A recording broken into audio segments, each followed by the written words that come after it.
My life has been nothing but sheer misfortune. My wife passed away from cerebral palsy, my son was unexpectedly abducted, my company went bankrupt under debt, and in the end, I was killed by a dump truck. Before I died, I watched as my wife, son, and assistant got out of the car, their faces full of mockery, saying to me, "We thought it was just a speed bump." At that moment, I understood everything, it was all fake, and I was a complete fool. Unfortunately, I was about to die, and there was nothing I could change. When I opened my eyes again, I found myself reborn.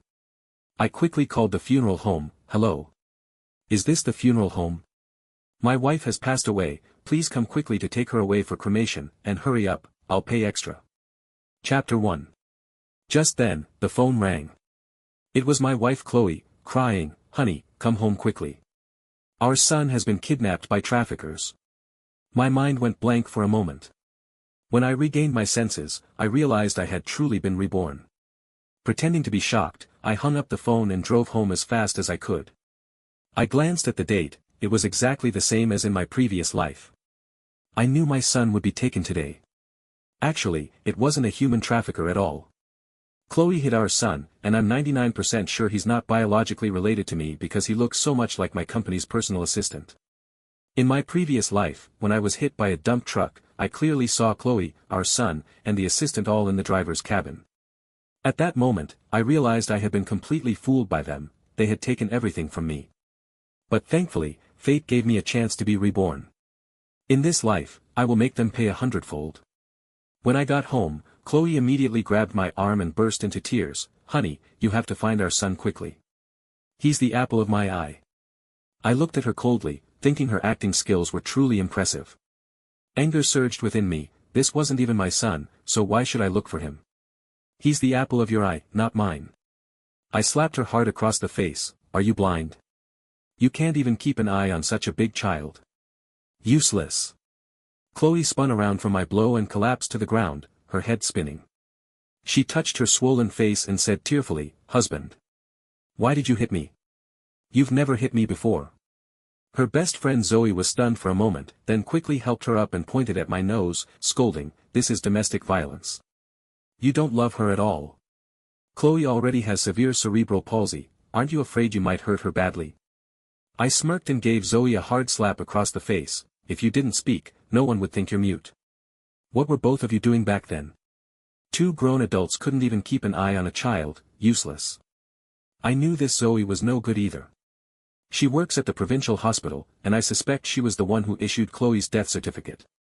Zoe was slapped so hard she spun around twice, completely dazed. She never expected me, usually so gentlemanly, to be so violent now. The two of them covered their faces, stammering and unable to explain. After all, they couldn't admit they had deliberately hidden the child. Chloe watched me leave, clenched her fists, gritted her teeth, her features twisted with rage, and screamed, "How dare he hit me? Is the anesthesia ready? Move the plan forward, I'll make him pay." The next day, I thoroughly investigated the company, and just as I suspected, my assistant had signed numerous deals with several shell companies and taken out massive loans in the company's name. This assistant had been specially recommended to me by Chloe.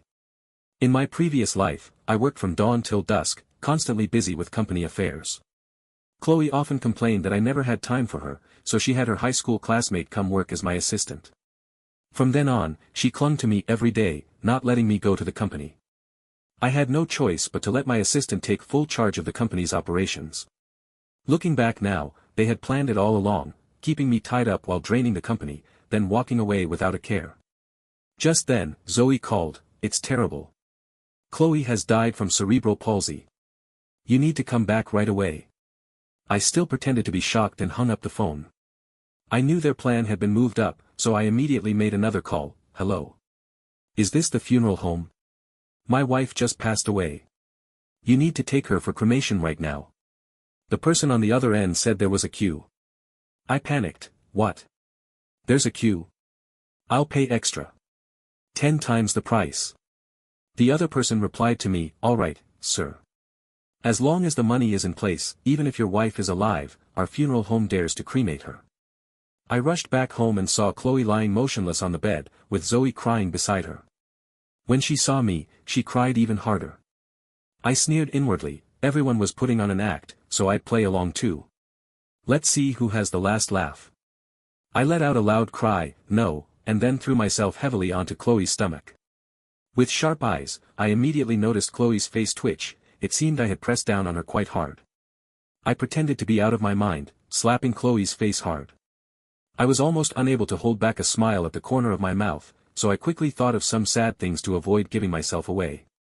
Chloe must be furious inside, never expecting that I, who used to obey her every word, would now dare to hit her, and so brutally at that. Zoe, standing nearby, even forgot to cry. Seeing Chloe's face swollen from the slaps, she hurried over to pull me away, pulling out the death certificate and saying, "Stop hitting her. She's already dead. Please give her some dignity." I pretended to be hysterical, shouting, "No. She's not dead." Then I pushed her aside and took the chance to slap her face wildly again. "She's just asleep, right? Right? Right?" Zoe's mouth was bleeding from my beating, her face swollen like a pig's head. She was on the verge of a breakdown, probably thinking to herself, "This million is really hard to earn." We agreed to act out a scene, but no one said I'd actually get beaten up. At that moment, a group of people came in carrying a stretcher. I stood up, pointed at Chloe, and said, "My wife just passed away. Here's the death certificate. Please take her away and cremate her." Zoe was frantic, completely stunned. This wasn't part of the script. She quickly stepped in front of Chloe and shouted, "You can't cremate her. Chloe must be buried so she can be reborn into a good life in her next life." I sneered inwardly and slapped her again. "Get out of my way. What era are you living in, still believing in that nonsense? Burial isn't environmentally friendly, she must be cremated. I'll scatter Chloe's ashes in the yard so we'll never be apart." Chloe must have been utterly devastated inside, wanting to scream for help but unable to move. "Help! Help! I'm not dead, I'm not dead." Zoe watched Chloe being taken away, frantic as an ant on a hot pan, and quickly called my mother-in-law for help. I followed the car to the funeral home, paying extra all the way to take the VIP channel. Just as I was about to push Chloe into the cremation chamber, my mother-in-law arrived. She shouted, "How outrageous! My daughter cannot be cremated, she must be buried." Without a word, Zoe started pushing Chloe's cremation cart toward the exit. The corners of my mouth lifted as I kicked Zoe away and punched my mother-in-law in the face. "Chloe is my wife, and she must be cremated today. I will take her ashes with me. No one can stop us from being together." After saying that, I pushed Chloe into the cremation chamber and pressed the ignition button. Through the glass, I saw tears streaming down Chloe's face, and I almost burst out laughing. My mother-in-law was hopping with anxiety. "What a sin. Turn off the fire quickly, Chloe isn't actually dead, it's all an act, turn it off now." She tried to press the shutdown button, but I stopped her. Holding back a laugh, I patted her shoulder and said, "Mom, I know you're anxious, but don't rush.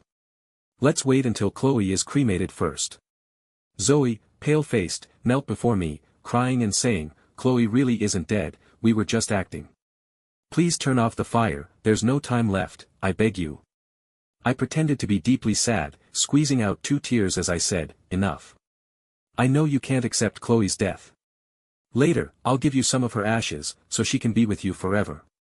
Upon hearing this, the corners of their mouths twitched, thinking I was out of my mind. Seeing the fire growing stronger, my mother-in-law tearfully confessed, "It's fake. The death certificate is fake. Chloe isn't dead, she's just under anesthesia. We were all lying to you. Turn off the fire, quick." I pointed at the official hospital seal on the death certificate and roared, "This has the hospital's official stamp. How could it possibly be fake? Don't even think about stopping me from cremating Chloe." My mother-in-law was so frantic she started hopping up and down. Even telling the truth wasn't being believed. She pointed at Zoe and shrieked, "Zoe! Say something." Zoe's face turned pale, and she stammered, unsure of what to say. She was the one who had issued the death certificate. If this were discovered, she'd end up in jail. Thinking it was better to avoid trouble, she figured it might be for the best if Chloe were cremated. After all, Zoe was meant to be sacrificed. So she said, "Auntie, Chloe really is dead. Please accept my condolences." My mother-in-law was completely stunned, unable to tell whether her daughter was really dead or just pretending. For a moment, everyone fell silent. Suddenly, a scream came from the cremation chamber, and everyone looked inside. They saw Chloe struggling in the flames, shouting, "Help! Help!" The funeral home owner was so frightened that he trembled, quickly pressed the emergency shutdown button, and rushed into the cremation chamber to rescue her. He was probably thinking to himself, crying inside, "I thought we had a big client, but it turns out we've got a living king of hell. Now the funeral home is going to trend online for cremating a living person." Chapter 2. Chloe was rushed to the hospital, and her life was saved, but her face was ruined, and she suffered extensive burns all over her body, looking like a mermaid from the sewer. The company assistant also arrived at the hospital. When he saw Chloe's condition, his stomach churned, and he vomited on the spot. Then, as if he had seen a ghost, he ran away. The corners of my mouth twitched upward, and I almost burst out laughing. I quickly lowered my head to hide it, pretending to be deeply aggrieved as I said, "Chloe, I'm sorry. It's my fault. I thought you were dead, so I wanted to cremate you and scatter your ashes in the yard so we could be together forever. But don't worry, no matter what you look like now, I won't abandon you. I'll take care of you for the rest of my life and love you forever." Actually, I thought to myself, this woman played with my feelings, who in their right mind would fall for her? Chloe, like a mad cat, lost control of her emotions and screamed, "Get out! All of you, get out!" She had only intended to act her way out, never expecting things to turn out like this. Getting slapped was one thing, but nearly being burned alive was another. Now, in this state, how is she supposed to carry on with her life? In her agitation, her wounds reopened, causing her to howl in pain. The attending doctor wheeled her into the ICU for intubation and said, "The patient needs quiet treatment. No visitors are allowed." I left the hospital, hopping with joy. When I got home, I noticed that the weeds in the backyard seemed to have been trampled. That's where Chloe and I buried our time capsule when we got married, which wasn't supposed to be dug up for another 50 years. Chloe and the kids never come here normally, so why would there be signs of trampling? Curious, I walked over and saw not only trampling marks but also signs that the soil had been disturbed. I couldn't resist digging up a black suitcase. When I opened it, wow, it was packed full of gold bars, worth $1 billion. No wonder the company's money had been missing all this time, they had converted it into gold and hidden it here. Since the money had been found, I wasn't going to hold back. I was going to make them pay dearly. A few days later, the hospital called to say Chloe's condition had stabilized and she could go home to recuperate. Wearing gloves, I went to the supermarket to buy a bottle of white liquor, disguised myself, and arranged to meet Zoe in a remote place. I said to her, according to the law, publicly forging a death certificate, if the consequences are severe, can result in a maximum sentence of life imprisonment.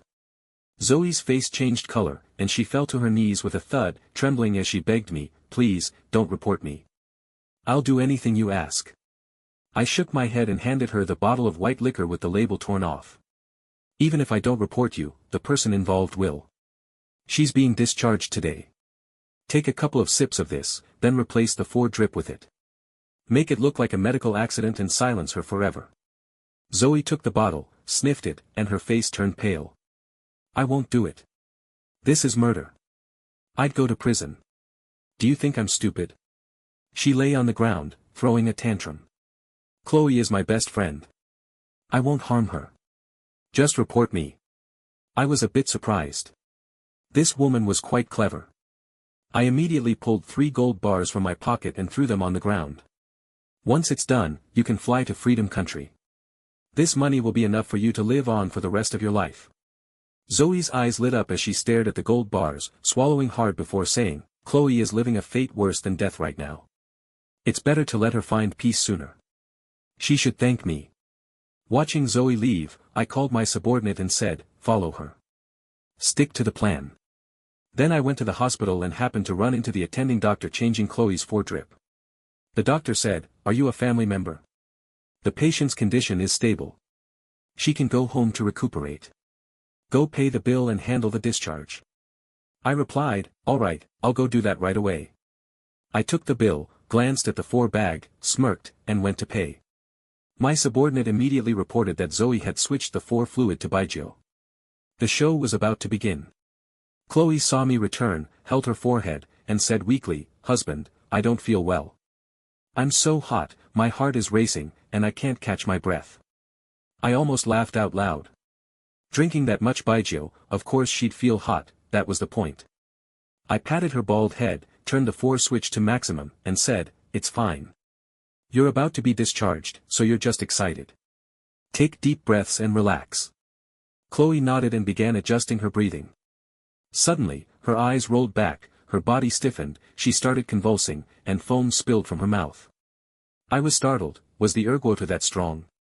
I quickly shouted, "Doctor! Doctor!" The attending doctor rushed in and pushed Chloe into the ICU for emergency treatment. With his extensive experience, he quickly discovered that the 4-bag contained liquor. The hospital reported the incident to the police and provided them with the surveillance footage. The police found out that Zoe had gone to the airport and notified nearby officers to intercept her. When Zoe arrived at the airport, she saw many police officers holding her photo and searching for her. Breaking out in a cold sweat, she realized escape was impossible. Slumping into a chair, she thought about the prospect of going to jail and couldn't hold back her tears. At that moment, a man wearing a black mask sat down beside her and whispered, "The police are looking for you. Taking a flight is out of the question. I can help you sneak across the border, but you'll have to pay." Zoe's eyes lit up as if she had grasped a lifeline. She nodded and said, "I have money, take me away quickly." As long as she could leave, she was willing to go anywhere. The man in black extended a finger, 1 million, no bargaining. Zoe's face froze, it was too expensive, and she had no money. She said, 1 million. Are you robbing me? The man in black snorted coldly, no money and still going abroad? Wait to go to jail. After saying that, he stood up to leave. Zoe looked at the surrounding police officers, nearly breaking down, and pulled him back, reluctantly taking out a gold bar. "Hey, don't go. I have no money, will this work?" The man in black took the gold bar, then threw it back, saying impatiently, "Too light, not enough. Unless it's 3. Zoe was heartbroken, the 3 gold bars she had just gotten hadn't even warmed up before she had to spend them. She quickly took out 2 more, "Don't go, I'll give you all 3. Take me abroad." The man in black took the gold bars with satisfaction and handed her a mask. "Hurry up, put this on and follow me." Zoe followed him into the van. The two of them jolted along for a day, crossing mountains and rivers until they finally reached the other side. Zoe looked at the unfamiliar place, touched her empty wallet, and felt a wave of panic. The man in black looked at Zoe's frightened expression and wanted to laugh. He said, "My friend has a high-paying job here. Want me to introduce you to it?" Zoe's eyes lit up. "Really? Don't lie to me." The man said, "Of course it's true. Come with me." The man took Zoe to a large compound. The further she walked, the more uneasy she felt. Pointing ahead, she asked, "Is this company legitimate? What happened to that person? Why is he being shocked with a stun baton?" The man smirked at the corner of his mouth. "He's tired, didn't meet the performance target, don't make a fuss. Work hard, and earning 100,000 a month isn't just a dream." Zoe suddenly realized, performance targets, electric batons, high salaries, this was a telecom fraud compound. Her scalp tingled, cold sweat broke out, and she turned to run. But after just a few steps, she was pinned down by several burly men and shocked a few times with the baton. Zoe screamed in despair, "Why are you doing this to me? We have no grudge, no hatred, why?" The man in black took out his phone and opened a video call. I appeared on the screen. I smiled and said, "Surprised? Shocked? Don't think I didn't know you were conspiring to fake your death to swindle my assets. Enjoy the rest of your life." Zoe was as if struck by lightning, screaming, "No, no, no. It was all Chloe's doing, it has nothing to do with me. Please let me go, I don't want to stay here. This place is even more terrifying than hell." Chapter 3. I sneered coldly, hung up the phone, picked up my wine glass, and walked to the window, watching Chloe digging around in the backyard grass, searching for the buried gold bars. She called her assistant, only to find she had been blocked, and angrily cursed, "Damn it. You ran off with my gold bars." She had originally planned to use that money for plastic surgery, but now it was all over. This was her lifeline. Without the money, she would be stuck as an ugly duckling for the rest of her life. Overwhelmed with anxiety, she fainted again. When she woke up in the hospital, the nurse was changing her bandages and said, "You're awake. Don't disturb the pregnancy, the checkup shows you're 3 weeks pregnant. Take good care of yourself." Chloe touched her belly, her eyes lighting up, and quickly called me, "Honey, the nurse said I'm pregnant, we're going to have another baby." She thought that having another child would make me not abandon her and would force me to support her for life. I was a bit surprised. I went to the hospital to check the medical report and calculated the timing. It didn't add up. How could she have gotten pregnant when I was away on a business trip with my assistant? I realized then that this child definitely wasn't mine. To get to the bottom of it, I hired a private investigator. Within a few days, the detective handed me a report. Good grief, while I was away on the business trip with my assistant, Chloe had traveled to another province to chase after a celebrity. She spent a lot of money bribing the agent, hoping to get close to her idol. The agent tricked her, saying the idol was staying in this room but didn't like women who were too clever, so she should have a drink. She ended up drinking heavily until she passed out completely. Surveillance footage showed that the celebrity never entered the room that day. Instead, the agent went in and stayed for a long time before coming out. I smiled helplessly. Chloe really knows how to play games. If she wants to have the baby, then let her. When the time comes, I'll just walk away and see what she does. I drove to my mother-in-law's house, took out a document, and said, "Mom, Chloe is pregnant with my child again. I want to surprise her. These are all the company shares, I'll transfer them to your name first. Once the baby is born, you can transfer them to Chloe. It'll be a double celebration. My mother-in-law doesn't handle company matters, so now is the perfect time to trick her into becoming the legal representative. When the creditors come knocking, she'll have to deal with it. My so-called son wasn't kidnapped, my mother-in-law hid him in the backyard. So she's not a good person either and has to pay the price." A few months later, Chloe gave birth to her second child. Overjoyed, she tried to tell me, only to find that I had blocked all her contact information. Furious, she cursed, "Men are all scum.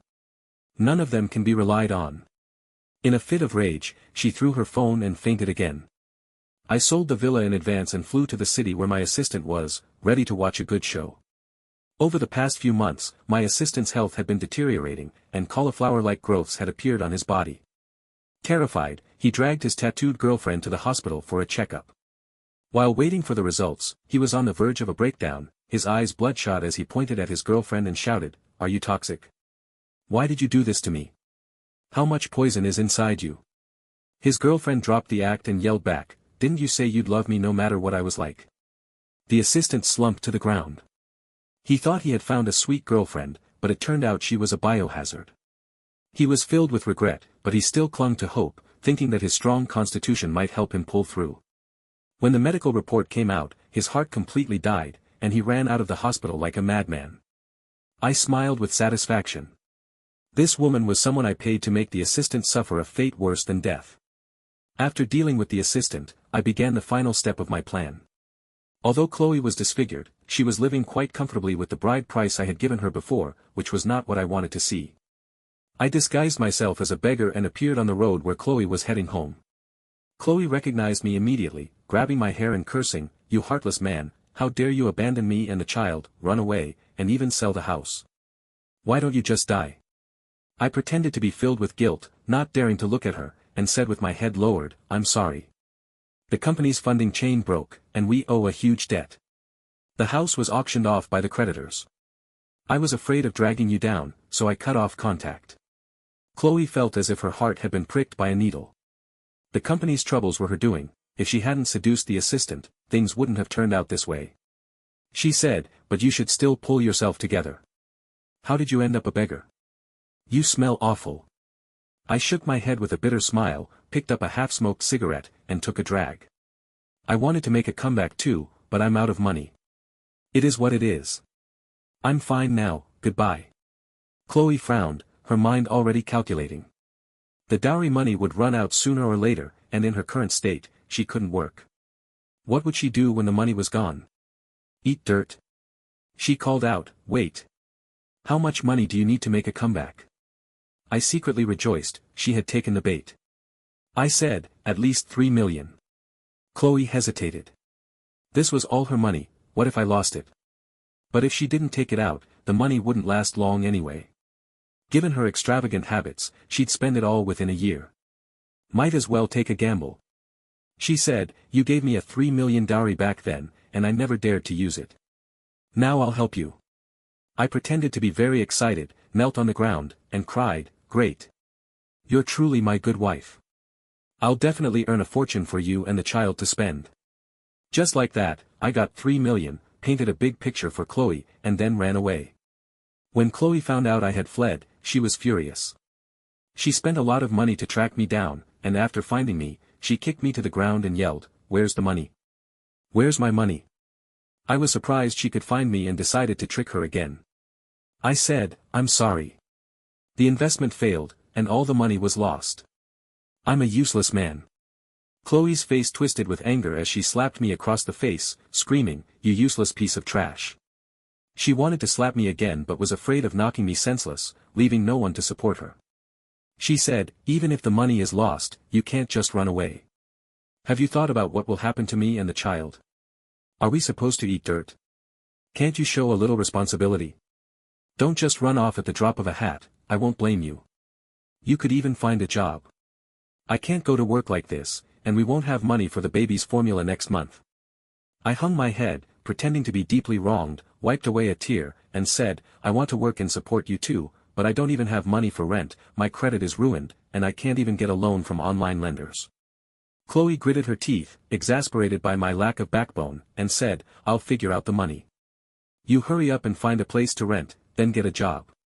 She has no savings, but her credit is good, and she can still borrow from online loans." I looked at her affectionately and nodded, "All right, wait for me here. I'll go rent a place and look for a job tomorrow." After a while, I took her to see an apartment and said, "I've looked at many places, and this one is the cheapest. Unfortunately, the landlord requires a 6-month deposit and 1 year's rent in advance." Chloe looked around disdainfully.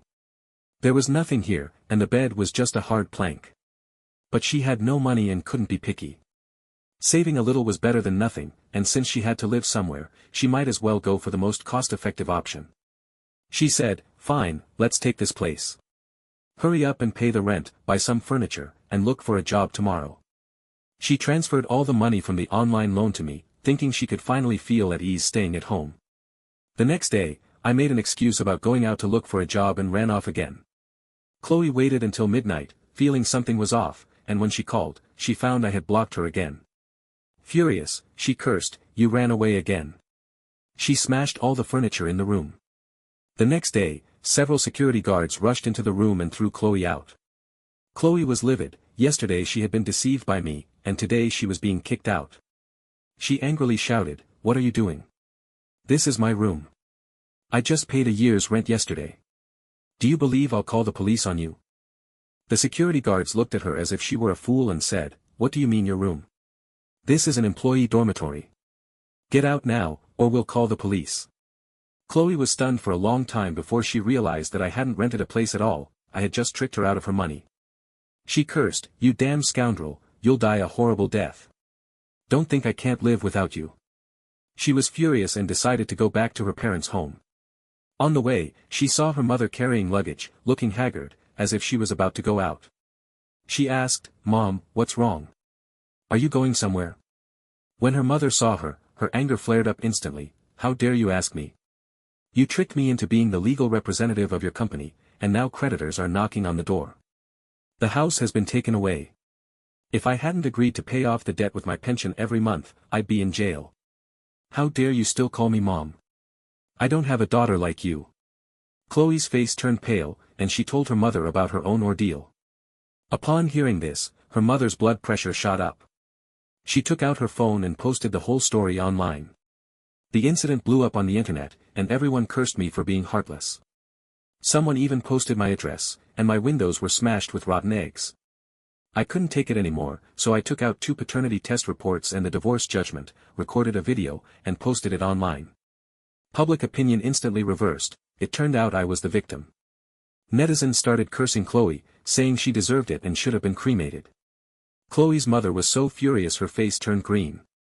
She felt her daughter was too much of a troublemaker and that if she didn't do something about it, she'd never be able to hold her head up again. She yelled, "Get out! I don't have a daughter like you. Don't ever come back." Chloe was kicked out, and she couldn't understand why everyone was targeting her just for making a mistake that any woman could make. Just as she was feeling utterly hopeless, her assistant appeared. The assistant said, "Darling, you didn't do anything wrong, the world is wrong. Even if the whole world is against you, I'll stand by your side. After saying that, he opened his arms. Chloe's eyes welled up with tears, thinking that the assistant understood her, cared for her, and loved her. He was such a warm and kind man. She immediately threw herself into his arms and spent a sweet period with him. But before long, Chloe noticed red spots, pustules, and cauliflower-like growths on her body. She went to the hospital for a checkup, and when she saw the report, everything came back positive. She was devastated. This was no warm and kind man, he was clearly toxic. The more she thought about it, the angrier she became. She bought a pair of scissors, and while the assistant was asleep, she made a quick snip, cutting off his crucial part. The assistant woke up screaming, clutching his wound and shouting, "What are you doing? Give it back to me." All he wanted was to rush to the hospital and have it reattached. Chloe sneered coldly, threw the severed part into the toilet, and pressed the flush button. The assistant's eyes turned red with rage, his happiness was gone. He yelled, "You're insane. I'll make you pay for this." He ignored his bleeding wound and fought with Chloe. But he was no match for his ex-wife armed with scissors, and he was soon stabbed multiple times, falling to the ground dead. Chloe was also sent to prison for this, sentenced to life imprisonment. In prison, Chloe was like a walking corpse, uninterested in anything and not speaking to anyone. One day, she saw me on television. In the interview, the reporter asked me how I became the richest person in City A. Chloe laughed at herself, tears streaming uncontrollably. She never imagined that I would become the richest person in City A in just a few years, while she ended up a prisoner. If she hadn't seduced the assistant, hadn't been obsessed with chasing celebrities, hadn't faked her death, and had just been a good wife to me, perhaps she would have been the happiest woman in the world. She asked the prison guard for paper and a pen, wanting to write me a letter. She thought about writing words of repentance but gave up. She wanted to pour out her grievances but didn't know how to express them. In the end, she only wrote a few words, "Do you hate me?" When I saw the letter, I initially didn't want to reply, but I decided to write back anyway, to put a period on this relationship. I wrote, "I don't hate you, because you're like a pitiful creature. Your family never taught you responsibility, and the word love doesn't exist in your life's dictionary. Your heart is hollow and filled with insecurity, so you can only fill it by constantly chasing after new thrills. You're like a stray dog. I gave you a home, cared for you with caution, yet you couldn't resist gnawing on the stinking, rotten bones by the roadside. I tried to stop you, but you turned around and bit me, saying I was too controlling and didn't give you freedom. It wasn't until the very end that I realized my sincerity is precious, and you don't deserve it." After reading the letter, Chloe completely lost her mind and went insane in prison.